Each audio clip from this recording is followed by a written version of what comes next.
Egrang batok kelapa merupakan suatu permainan zaman tradisional yang terbuat dari batok kelapa dan tali.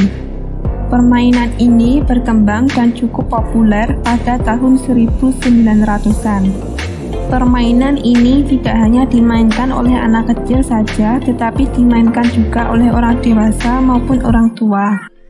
Egrang ini tidak hanya ada di Indonesia, tetapi juga di beberapa negara yang memiliki budaya olahraga, seperti di negara Eropa. Sekarang sudah tidak dijumpai lagi orang yang bermain permainan egrang ini, dikarenakan anak zaman sekarang lebih memilih bermain game online daripada permainan zaman dahulu. Bahkan ada beberapa seniman mengatakan bahwa permainan tradisional ini sudah hampir punah. Assalamualaikum warahmatullahi wabarakatuh. Selamat siang dan salam pramuka. Perkenalkan, nama saya Lorinda Tomis Yahaye dari Pangkalan SMK Muhammadiyah 6 Donomulyo. Untuk video jurnalistik, pangkalan kami memilih tema permainan tradisional egrang. Nah, untuk lebih jauh kita mengenal permainan tradisional, di samping saya sudah ada narasumber, juga budayawan dari daerah Donomulyo bersama Bapak Suharyanto. Assalamualaikum Bapak. Maaf apabila kedatangan kami mengganggu aktivitas Bapak. Nah, mungkin Bapak bisa menjelaskan apa manfaat positif dari permainan tradisional egrang ini? Untuk manfaat yang positif, yang pasti satu, ramah lingkungan ya, karena permainan egrang itu dominan dibuat dari bambu ataupun dari batok kelapa yang itu biasanya sudah tidak terpakai, sehingga anti dari bahan-bahan kimia yang ada. Manfaat positifnya itu, sehingga ramah lingkungan.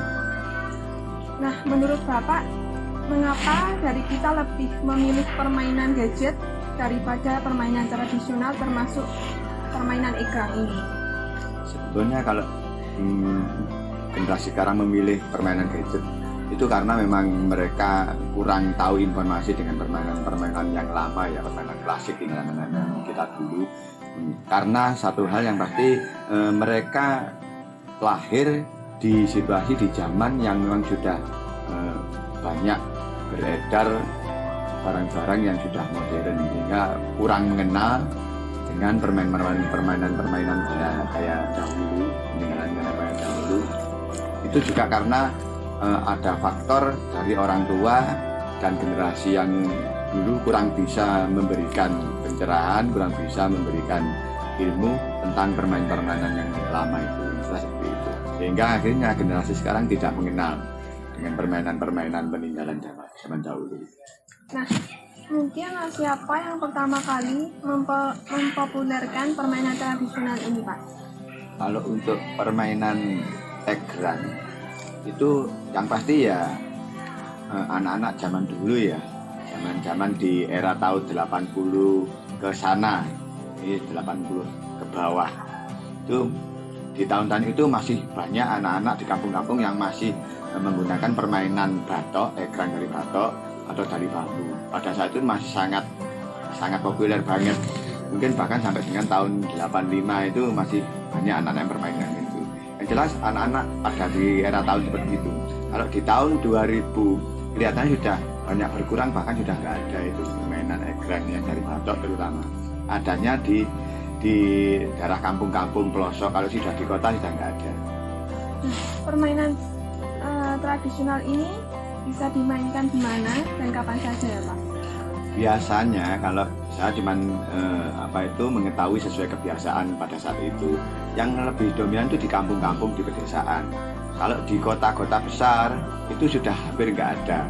Itu ke area permainan egrang yang sifatnya tradisi. Kemudian kalau pada waktu memainkannya, waktunya itu relatif ya. Biasanya anak-anak itu kalau pada sore hari atau kalau pada malam hari itu pada saat padang bulan itu. Kalau siang hari ya pada sore hari, selepas mereka membantu mereka di sawah ladang, seperti itu. Bagaimana ya Pak aturan permainan egrang ini sendiri? Apa ada aturan permainannya sendiri? Kalau untuk aturan permainannya fleksibel ya, mereka memainkannya bebas. Kadang mereka bermain sendiri-sendiri bersama, bahkan hal yang sifatnya agak teratur itu mereka mengadakan lomba cepat, pakai lomba jalan cepat itu pakai egrang jatuh, itu mereka cepet-cepetan dan tangkas-tangkasan, siapa yang menginjak kakinya itu nggak meleset itu termasuk yang terampil. Jadi siapa yang cepat, terus siapa yang terampil di cara pemakaiannya. Kalau memang itu biasanya seperti itu dilombakan sama mereka. Demikian wawancara kali ini bersama Bapak Suharyanto selaku narasumber yang mengambil tema permainan tradisional egrang, dan apabila ada salah kata saya mohon maaf dan terima kasih. Wassalamualaikum warahmatullahi wabarakatuh. Salam pramuka.